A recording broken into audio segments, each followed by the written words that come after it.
Hello বাচ্চো, welcome to Biohack NEET প্রস্তুতির জন্য Bangla YouTube channel. NEET paper লিকের যে জাল সেটা কিন্তু কলকাতা অবধি পৌঁছে গেল। দেখো, প্রথমের দিকে বিহার, ঝাড়খণ্ড, ত্রিপুরা, গুজরাট, রাজস্থান, মহারাষ্ট্র, এরপর এখন পশ্চিমবঙ্গ। গতকাল ঝাড়খণ্ড থেকে সিবিআই এর একটা টিম কিন্তু কলকাতায় এসছিল। কলকাতা রাজারহাট নিউ টাউনে একটা অভিজাত যে ফ্ল্যাট, সেই ফ্ল্যাটে তল্লাশি করতে। কাকে খুঁজতে এসছিল? সে হলো ঝাড়খণ্ডের বাসিন্দা অমিত কুমার। এই অমিত কুমারের কলকাতার যে নিউ টাউনে একটা অভিজাত ডুপ্লেক্স ফ্ল্যাট রয়েছে।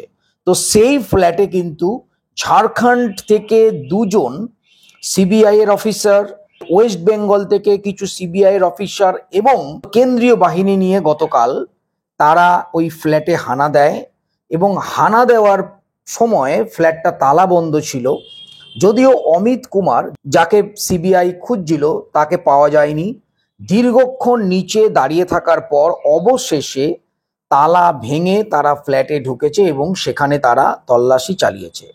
এই অমিত কুমারের সাথে কিন্তু সিবিআই যে অফিসার, তারা মনে করছেন যে নিট পেপার লিক কাণ্ডের যে প্রধান অভিযুক্ত সঞ্জীব মুখিয়া, যে কিন্তু এখনো ফেরার। এই সঞ্জীব মুখিয়ার সঙ্গে এর একটা কিন্তু যোগাযোগ বা যোগসূত্র পাওয়া গেছে। এছাড়াও ঝাড়খণ্ডে যে 5-6 জন এই নিট পেপার লিক কাণ্ডে যারা অ্যারেস্ট হয়েছে, তাদেরকে জেরা করে কিন্তু এই যে অমিত কুমার, তার সন্ধান পাওয়া গেছে। এবং এই অমিত কুমারের কলকাতার বাড়িতেই কিন্তু সিবিআই হানা দিয়েছে। তার মানে কি, একটা জিনিস তোমরা বুঝতে পারছো যে এই অমিত কুমার, যে কিনা কলকাতাতে তার নিয়মিত যোগাযোগ ছিল, নিয়মিত যাতায়াত ছিল, মাঝে মাঝে ফ্ল্যাটে এসে থাকতো, এবং সঞ্জীব মুখিয়া, যে হচ্ছে নিট পেপার লিক কাণ্ডের একজন প্রধান অভিযুক্ত, যাকে এখনো পুলিশ এবং সিবিআই কেউ অ্যারেস্ট করতে পারেনি, সে যে এই অমিত কুমারের মারফত কলকাতাতেও যে নিটের পেপার লিক করেনি, তার কিন্তু কোনো গ্যারান্টি নেই। নিশ্চয়ই কিছু একটা ঘটনা রয়েছে যার জন্য সুদূর ঝাড়খণ্ড থেকে সিবিআই এবং পুলিশ অফিসাররা কিন্তু কলকাতায় এসে তার আগে তল্লাশি চালাচ্ছে। যদিও কোনো নিটের পেপার বা তেমন কিছু এখন অবধি পাওয়া খবর অনুযায়ী পাওয়া যায়নি, কিন্তু যেহেতু ঘটনাটা অনেক দিন আগেকার, তো সেই সমস্ত ডকুমেন্টস বা এভিডেন্স পাওয়ার সম্ভাবনা এখন তো অনেকটাই কম।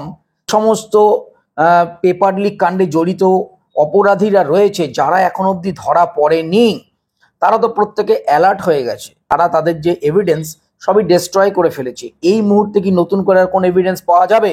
সেটা সম্ভব না। তাহলে একটা জিনিস বুঝতে পারছো যে নিটের পেপার লিক, সেই পেপার লিকটা কিন্তু ট্রেসেবল নয়।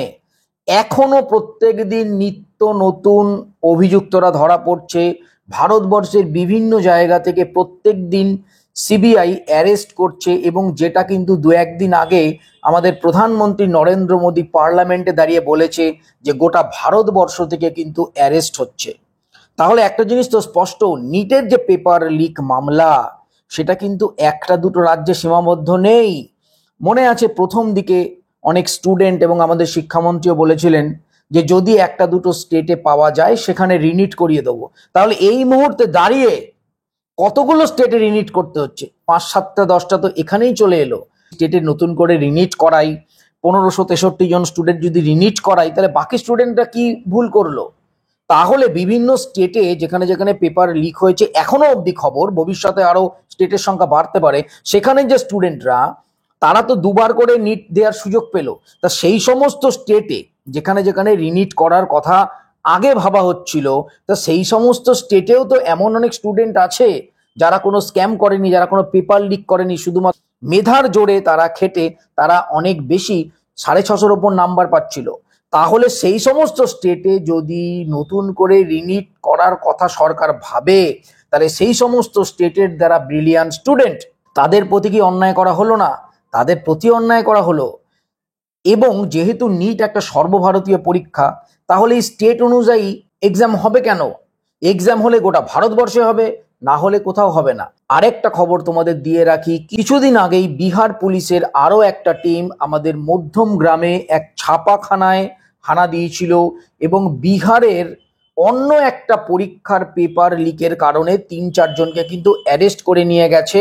সেই পেপার লিক কাণ্ডের মূল অভিযুক্ত ছিল কিন্তু এই সঞ্জীব মুখিয়া, এবং নিটের পেপার লিকের মূল অভিযুক্ত সঞ্জীব মুখিয়া, এবং সেই সঞ্জীব মুখিয়ার সঙ্গে ওতপ্রোতভাবে জড়িত পরিচয় রয়েছে অমিত কুমার। তার মানে একটা জিনিস মোটামুটি আইডিয়া করা যাচ্ছে যে আমাদের পশ্চিম বাংলার বুকেও পেপার লিকের সম্ভাবনা প্রবল। যদিও কোনো প্রমাণ এই মুহূর্তে পাওয়া যায়নি, তদন্ত চলছে, সিবিআই হন্যে হয়ে অমিত কুমারকে খুঁজে বেড়াচ্ছে। অমিত কুমার ধরা পড়লেই এই পশ্চিম বাংলার বুকে, এই কলকাতাতে কোথায় কোথায় বা কি ভাবে পেপার লিক হয়েছে, আদেও হয়েছে কিনা, কজনের কাছে পেপার পৌঁছেছে, সেই জিনিস আমরা জানতে পারবো।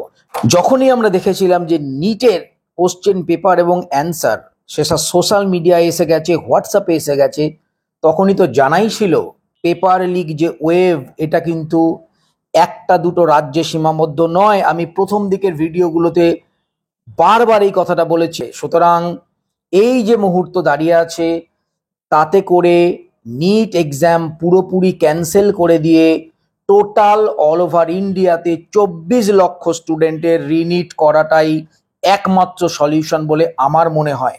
যদিও পুরো ম্যাটারটা সুপ্রিম কোর্ট আছে, মহামান্য বিচারপতিরা অবশ্যই ম্যাটারটাকে গুরুত্ব সহযোগে, কোনো স্টুডেন্টেরই যেন কোনো ক্ষতি না হয় সেই ব্যাপারটা খতিয়ে দেখে 8 তারিখে একটা জাজমেন্ট দেবে। আমরা সবাই সেদিকে তাকিয়ে আছি। কিন্তু পরিস্থিতি যেদিকে এগোচ্ছে, এই যে পেপার লিক, এটা কিন্তু ট্রেস করা যাচ্ছে না, কেননা প্রত্যেক দিনই নিত্য নতুন অভিযুক্তরা কিন্তু অ্যারেস্ট হচ্ছে। তার মানে এখনো পুরোপুরি ট্রেস করা কিন্তু পেপার লিককে যায়নি। সেই দিক থেকে দাঁড়িয়ে রিনিট হওয়ার সম্ভাবনা প্রবল। তোমরা অবশ্যই যারা এতদিন ধরে রিভাইজ শুরু করোনি, রিভাইজটা স্টার্ট করো, মন দিয়ে পড়াশোনা করো, নিট কিন্তু ক্লিয়ার করতেই হবে। আজ এ পর্যন্তই, আবার দেখা হবে নেক্সট একটা ভিডিওয়। সবাই খুব ভালো থেকো, টাটা।